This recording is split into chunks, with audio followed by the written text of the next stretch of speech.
বাংলাদেশের উত্তরাঞ্চলে হঠাৎ করেই এক গুরুত্বপূর্ণ অবকাঠামো লালমনিরহাট বিমানবন্দর। এ নিয়ে আলোচনার ঝড়, আর এই আলোচনায় সবচেয়ে বেশি চিন্তিত প্রতিবেশী রাষ্ট্র ভারত।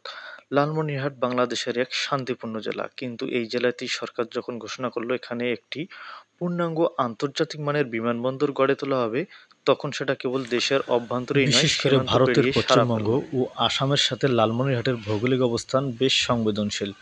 বাংলাদেশ যদি এখানে শক্তিশালী বিমান ঘাঁটি কিংবা চীন সহ অন্য বন্ধু রাষ্ট্রের সাথে সামরিক কিংবা বাণিজ্যিক কার্যক্রম চালায়, তাহলে ভারতীয় নিরাপত্তা বিশ্লেষকদের মতে তা হয়ে উঠতে পারে ভারতের জন্য একটি কৌশলগত চ্যালেঞ্জ। ভারতের কিছু সংবাদ মাধ্যম ও নিরাপত্তা বিশ্লেষক ইতিমধ্যে আশঙ্কা করেছেন লালমনিরহাট বিমানবন্দর হতে পারে ভবিষ্যতে বাংলাদেশের প্রতিরক্ষা ও আঞ্চলিক শক্তির বড় প্রতীক। আর এই বিষয়টাই দুশ্চিন্তার মূল কারণ হয়ে দাঁড়িয়েছে ভারতের জন্য। তবে বাংলাদেশের পক্ষ থেকে জানানো হয়েছে এই প্রকল্পের উদ্দেশ্য সম্পূর্ণভাবে অর্থনৈতিক, যোগাযোগ ও পর্যটন উন্নয়ন।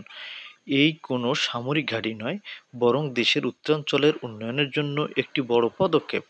বিশ্লেষকরা বলেছেন, দক্ষিণ এশিয়ার ভৌগোলিক রাজনীতি দিন দিন আরও জটিল হচ্ছে, যেখানে একটি উন্নয়ন প্রকল্পেও এখন নিরাপত্তার দৃষ্টিকোণ থেকে বিশ্লেষণ করা হয়।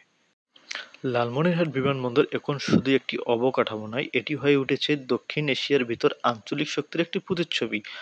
আর এই প্রতিচ্ছবি হয়তো ভারতের জন্য চিন্তার কারণ হয়ে দাঁড়িয়েছে।